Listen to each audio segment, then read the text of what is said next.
Hello again, and welcome to part two of the Financial Intelligence Bootcamp. My name is Richard Answer of Richard Answer blog or Richard Answer's blog. You also will see Wealth Guardian Education at the bottom right rather, which is my financial education company. Today, in part two, we're going to start to break down and have a look at the different forms of financial IQ. As we mentioned in part one, there's 5 types. And it's be prudent for us to go through each of them. Before I get started, again, if you need to contact me at all, I do appreciate any feedback you may have for me, or questions that you may want to ask. And if that is the case, then feel free to send me an email. My email address is richard@richardanswer.com. That's richard@richardanswer.com. So feel free to email me, drop me a line if you've got any questions or any comments. If this video is any kind of blog post or has the ability to write a comment there, then again, feel free to drop a line. That'd be fantastic. Right, so let's crack on for part two.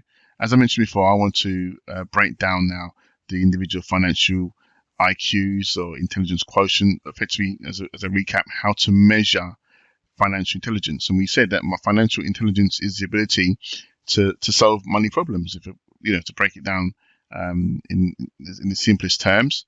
And I mentioned an example: if someone earns £100,000, whether it's for a business or for a job, and let's just say they pay zero tax on that income, compared to someone who earns the same amount of money and only saves half or pays 50% in taxes, then the person who's able to pay zero tax will be deemed to have a higher financial IQ than someone who, or financial intelligence rather, than someone who pays 50%.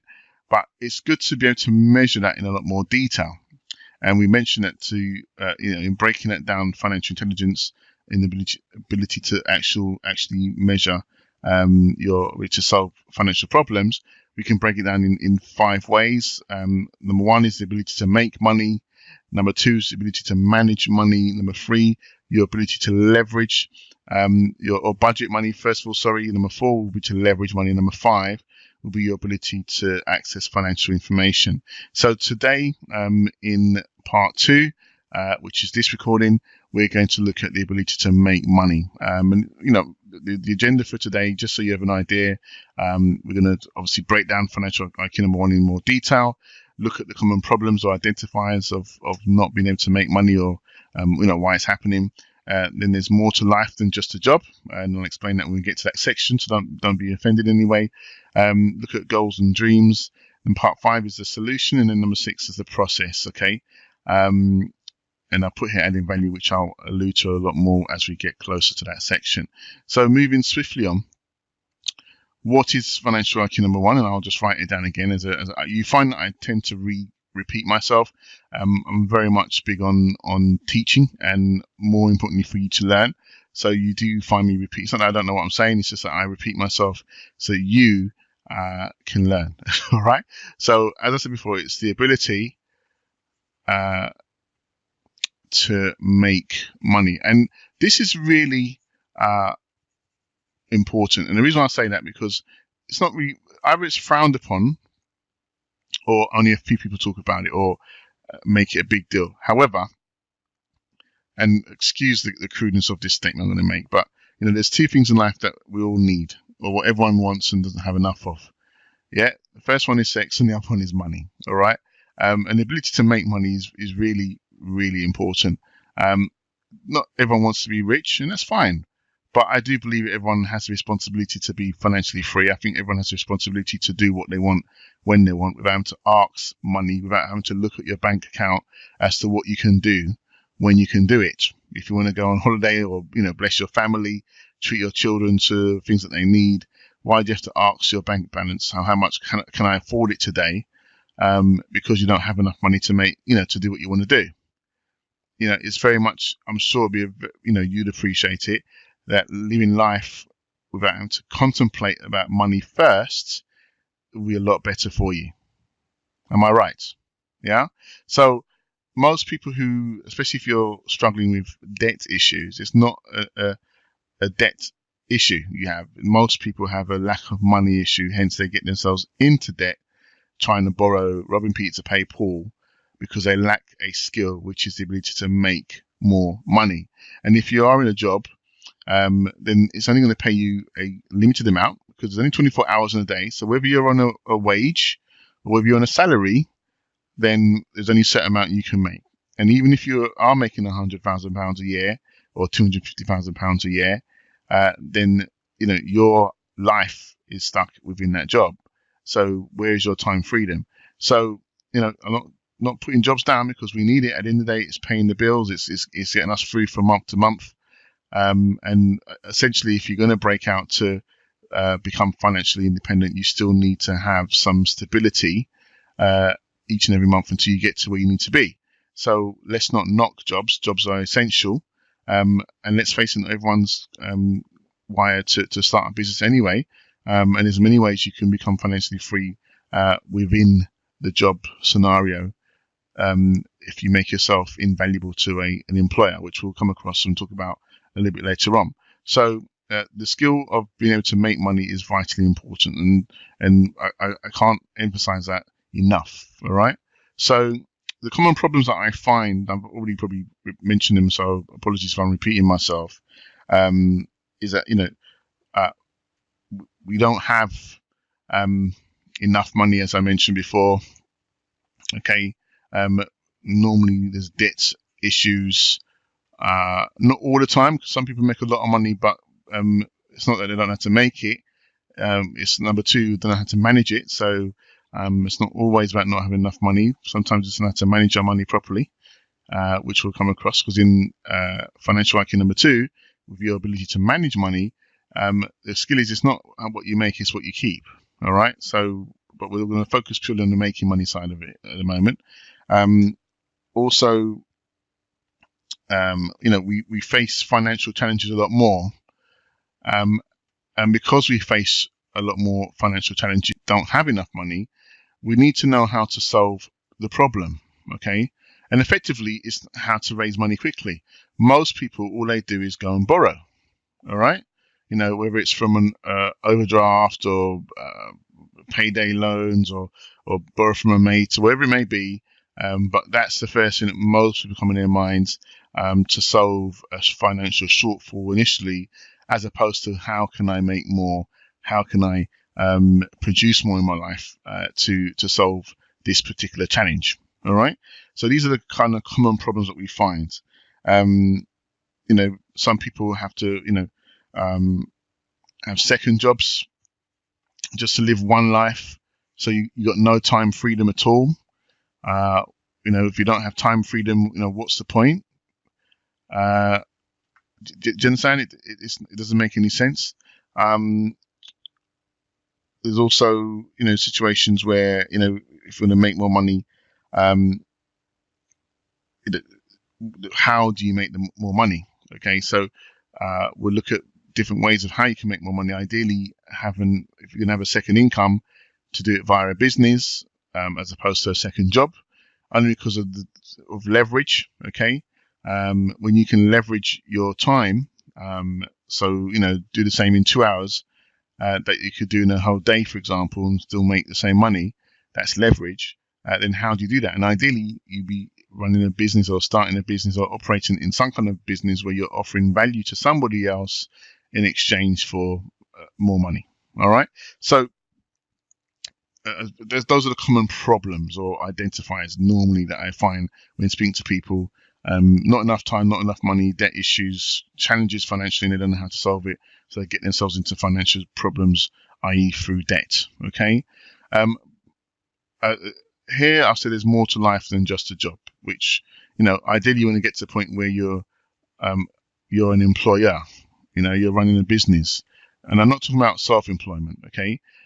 If we look at, and you may have seen this, hopefully you've read the book called Rich Dad Poor Dad. If not, I highly recommend you do so. And he talks about a cash flow quadrant. Okay, excuse the noise in the background. I've got my children running about, so that's another story. But yeah, so we're moving on. So cash flow quadrant. And in the left side, as you can see here, you have employee, and you've got the self-employed. On the right side, you have the business owner and the investor. All right. And what's crucial to understand is on this side, on the left side, okay, this is where you lack time. Okay, you're essentially exchanging time for money. Okay, and that's typically either you're in a job or you own a job. Okay, all right, in terms of self-employment. So if you don't work, you literally don't eat when you're self-employed. But it is one step further to, being your own boss, etc., etc. On the business side of things, on the left side of things is where wealth is more generated. And either you're a business owner, and effectively when you talk about business owner, you're talking about having systems in place. So you're not turning the cogs for the wheels to go around, but there's an engine driving this system and you're in control. You're at the steering wheel driving everything, running everything, as opposed to being involved in everything. Okay, so you have systems involved, and you're in control of that system. So effectively, you effectively making money while you sleep. I love that term. Okay, and hence you see big businesses today, whether you look at Samsung, Apple, Amazon, Alibaba, etc., etc. It's a system in place. I'm sure it started as a self-employment, and then it grew to such a place where he had to employ others or leverage other people's skills and time to grow it to be self-sufficient in order to have a business. Okay, and effectively, when you reach the business owner, you want to be able to have money working for you on an even higher scale, because it's all about leverage. Okay, and it's all about adding value. So you want to work on a higher scale where investment using the principle of compounding, which is far stronger than having a system in business. Okay, so if you can have money working for you, working harder for you as you work for yourself, as I mentioned before, this is the area where you can generate wealth. Now, I'm not saying that everyone needs to be super rich, but you do need to be financially independent to do what you want, when you want, with who you want. Does that make sense? Without having to think about and asking money, can you do so? Money should be your employee as opposed to your employer. You should be the boss of money as opposed to money telling you what to do. All right. Hence, the only way to do that is learn the vital skill of how to make more money. And the only way to do that is part of that is changing your mindset. So you need to get education. You need to be around people who can show you what to do and how to do it. The best way to do it is to copy somebody else who's making it already. Okay. Get yourself involved in a system of your own that you can actually make money yourself. All right. So moving on. So next up is looking at goals and dreams, and it's important why I've added this section in the ability to make more money, because I believe we're all alive because we have something, a pursuit or a purpose to fulfill in our lives. Okay, else what's the point being alive? It's a futile life, and a lot of us don't seem to want to go towards our goals or our dreams, more or less out of fear or complacency, or just lack of belief. And we need to change that around. So really, just to encourage you to write down your goals and dreams again. Sit down in a quiet place, whether it's early in the morning or when you get some free time for yourself or lunchtime. Just take 15 minutes for yourself without any disturbance at all, and just write down, try and remember, what is it? What is your goal? What do you want to do? Because ultimately that is your doorway to financial freedom. Because the thing that you are good at doing, the thing that you've been blessed to do to help others, to add value in other people's lives, to make a contribution, rather than being a consumer, then ultimately the return or the reward for your deposit into society is some kind of reward, albeit financially or otherwise.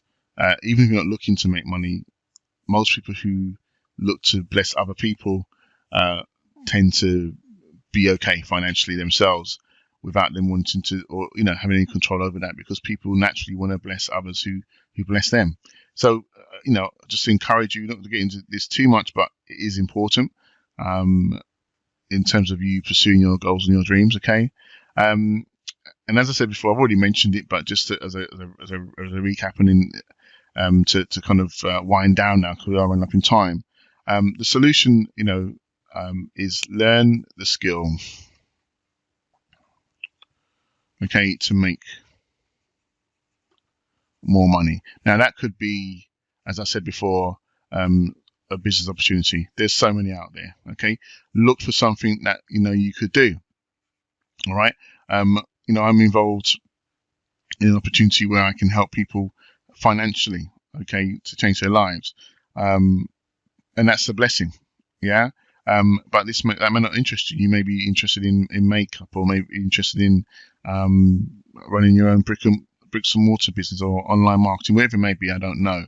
But find something that you can get started. Use your gifts and your talents to turn that into an opportunity to generate an extra income. You'd be amazed what an extra £100 a month could do, £200 a month can do. That can save lives. And that is the solution. Learn the ability to make money, and I'll get information to you about that in due course. But for now, I just want to just keep pouring value into you. I trust you're enjoying this teaching and this training, as to, and it's opening your eyes more and more as to what you need to do to change your life and your circumstances around. Okay. In terms of the process, I've already kind of gone through that already. The process is to get knowledge, which you're doing that now.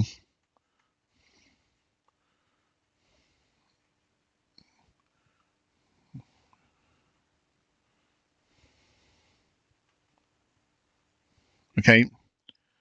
Get understanding, which we're doing at the moment, and then to take action. Right, once the opportunity is presented to you, and effectively once you can do that, then you can start to learn how to make money. It's not going to be overnight, more than likely.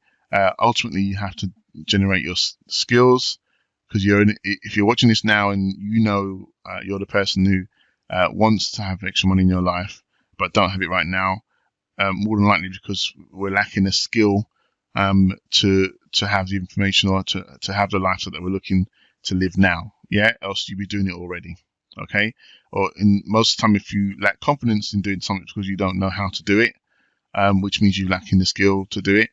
So if we can get you operating in developing the skill of how to make money, then and that comes through building up your knowledge, building up your understanding, and taking action, then ultimately we can address the situation and turn that thing on its head. Okay. So I'm going to call it a day for now. I trust you enjoyed the content that was delivered today. Again, if you've got any questions, if you want me to divulge anything in more detail, to get into any deeper in anything, then feel free to send me an email, or feel free to leave a comment if there's one available underneath this video. Ultimately, you'll see me again in part 3 for the next addition to this series. Thank you very much.